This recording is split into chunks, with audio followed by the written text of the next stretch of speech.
नमस्कार, जय हिंद, वंदे मातरम। मुख्यमंत्री आवास राजभवन फरियादी यहाँ मिलने आते हैं। गौरव सेनानी एसोसिएशन के भी अध्यक्ष, उपाध्यक्ष, सचिव और 2 मुख्य व्यक्ति, 5 लोग जनता दरबार में मिलने गए। सैनिकों की समस्या 16 सूत्री मांगों को लेकर अब क्या उनको आश्वासन मिलता है या नहीं मिलता है, बाहर आकर वो खुद बताएंगे। जैसे अभी कंडारी जी खुद आ रहे हैं यहाँ पे। तो कंडारी जी, अंदर कौन कौन बुलाया? हम तो 5 के नाम से 5 चले गए। 5 चले गए।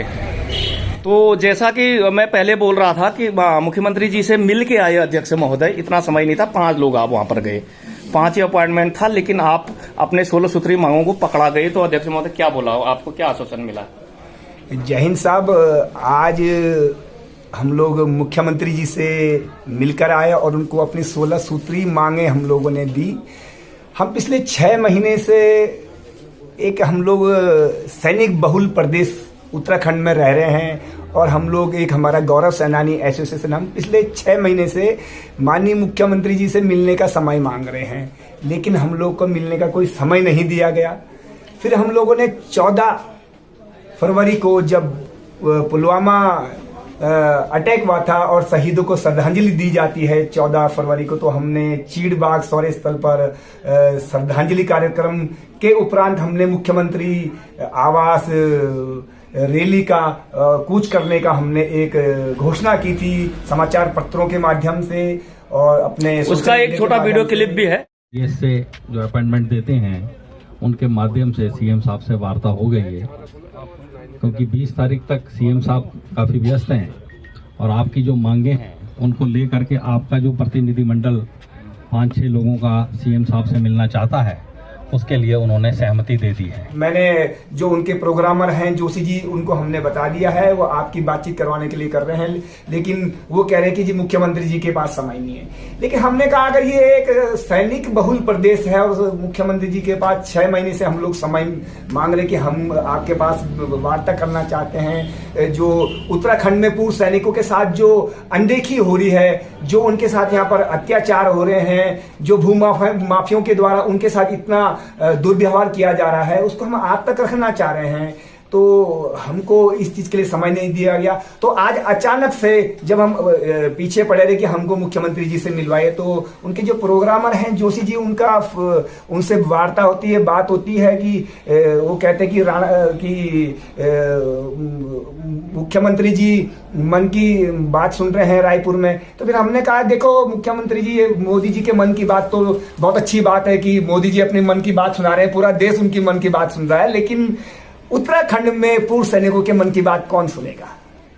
तो अंततः मौका मिला आपको। तो जोशी जी ने कहा राणा जी ऐसी बात नहीं है, हम आपकी बात करवाएंगे, हम किसी भी तरीके से।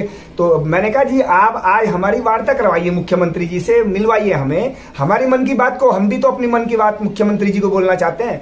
तो जोशी जी ने हमें ठीक आधा घंटा पहले हमको समय दिया कि आप लोग 2:30 बजे पहुंचे। हम लोग सब चारों दिशाओं में कोई कहीं थे, लेकिन हम लोग फौजी हैं, पूर्व सैनिक हैं, हमने उसी के तौर पे काम करा। हम फौजी के तरीके से यहाँ पर पहुंचे और हम लोग 2:30 बजे मुख्यमंत्री जी को मिलने गए। मुख्यमंत्री जी ने हमें 5 मिनट मिलने का समय दिया। 5 मिनट में मुख्यमंत्री जी से हमारी वार्ता भी, हमने अपने 16 बिंदु जो हमने हैं वो मुख्यमंत्री जी को बताए, लेकिन 16 बिंदुओं में से मुख्यमंत्री जी ने हमारे 3 बिंदु को सुना है, कहा कि बाकी बिंदुओं को मैं बाद में पढ़ूंगा, फाइल अपने पास रख दी है। तो हम आशा करते हैं कि एक सैनिक पुत्र जो हमारे उत्तराखंड के मुख्यमंत्री हैं, उनसे हम लोग अनुरोध करते हैं, आशा करते हैं कि आप जो हमारे 16 बिंदु हैं उन पर विचार करेंगे, और जो हमारे प्रदेश के पूर्व सैनिक हैं, शहीद परिवार हैं, उनके लिए जो हम लोगों ने आपसे मांग की है, आप उस पर विचार करेंगे। तो यह है राजभवन, मुख्यमंत्री जन सुविधा पटल, जैसा आप देख पा रहे हैं। यहाँ से अपॉइंटमेंट आपको मिलता है, उपाध्यक्ष साहब यहाँ पर हैं और ऋतुराज जी हरिद्वार से। सर आप शॉर्ट में बताइएगा कि सारी बातें तो हो गई, मुख्यमंत्री जी ने आपको सुना और आपने पॉइंट। अच्छा, मैं यहाँ पे बिंदुओं के बारे में बताना चाहूंगा।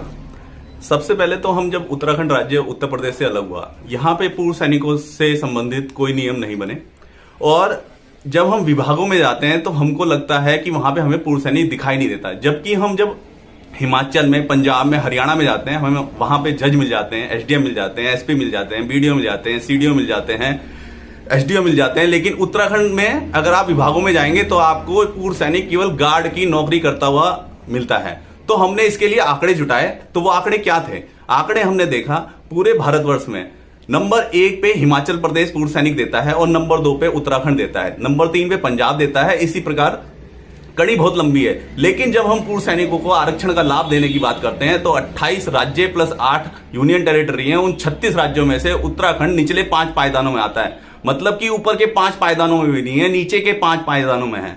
हमने जब आंकड़े देखे तो हिमाचल प्रदेश देता है 15% आरक्षण, पंजाब देता है 13% आरक्षण, कर्नाटका देता है 10% आरक्षण, हरियाणा देता है 15% आरक्षण, राजस्थान देता है 15% आरक्षण, चंडीगढ़ देता है 13% आरक्षण और मध्य प्रदेश, पुदुचेरी, तमिलनाडु ये सब 10 से 20% आरक्षण देते हैं। इवन केंद्र सरकार भी 14% से लेके 20% का आरक्षण देती है। लेकिन उत्तराखंड में केवल 5% आरक्षण मिलता है, जिसके कारण पूर्व सैनिक विभागों में अच्छे पदों पर नहीं जा पा रहे हैं। हमारा दूसरा बिंदु था उत्तराखंड इन 36 राज्यों में अकेला ऐसा एकमात्र राज्य है जिसमें पूर्व सैनिक का अगर कोई पद खाली रह जाता है तो उसको असैनिकों को दे दिया जाता है।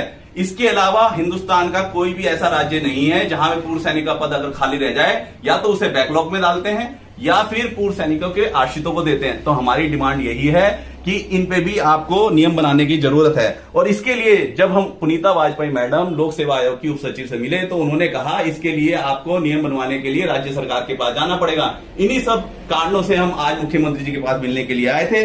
इसी प्रकार हमारा एक तीसरा बिंदु था, लोक सेवा आयोग में जितनी भी परीक्षाएं होती हैं उनमें हमारे पूर्व सैनिक के पद खाली क्यों रह जाते हैं। तो हमने एक आरटीआई लगाई तो मालूम पड़ा वहां पे एक बार विज्ञप्ति निकली जिसमें 6 पद थे, जिसमें एसडीएम का पद था, पुलिस अधीक्षक का पद था, बाल परियोजना अधिकारी का पद था, उप निबंधक का पद था। लेकिन 6 में से केवल 1 पूर्व सैनिक को नौकरी दी गई।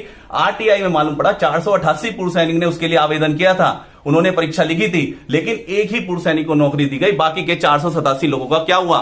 तो हमें मालूम पड़ा उत्तराखंड में पूर्व सैनिकों के लिए अंकों को लेकर कोई उनको लाभ नहीं, सुविधा नहीं दी गई है, जिस कारण उनके ये पद खाली रह जाते हैं और लास्ट में वो सिविलियन को दे दिए यानी एक्सपीरियंस का लाभ उनको नहीं दिया जाता, एज ए सिविल की तरफ से ली जाती है तो उतना वो बिल्कुल सही। हमारा कहना ये है एक 21 साल का लड़का जो 2024 में ग्रेजुएशन पास कर रहा है, एक जो फौजी जिसने सन 90 में, 95 में, 2000 में इंटर की परीक्षा पास की है, उसका जो पुस्तकीय ज्ञान होगा और जो आज के 2024 के बच्चे का पुस्तकीय ज्ञान होगा वो अलग अलग होगा।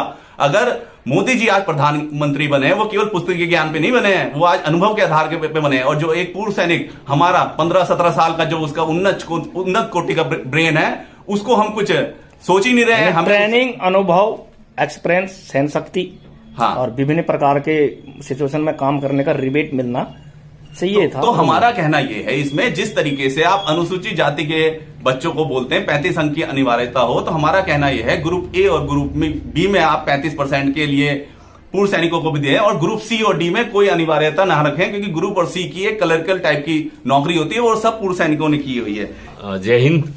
ऋतुराज ने बहुत ही अच्छे एक्सप्रेशंस के साथ जो भी बोला बहुत ही अच्छा बोला। इसमें मैं एक और पॉइंट ऐड करना चाहूंगा, जो ये हमारा every 15 first, second, third and fourth जो हिमाचल में है, नंबर 1 है जयराम ठाकुर जो एक्स चीफ मिनिस्टर है।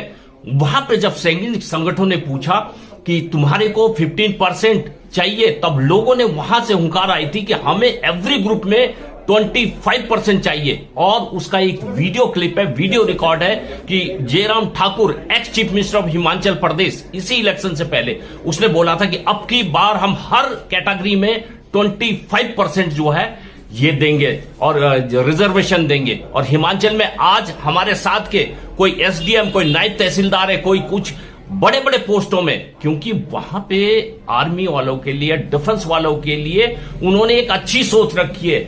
यही सोच हम यहां भी रखना चाहते हैं। आज हमने ये दिया और मुझे आशा ही नहीं, विश्वास है वो करेंगे या नहीं करेंगे।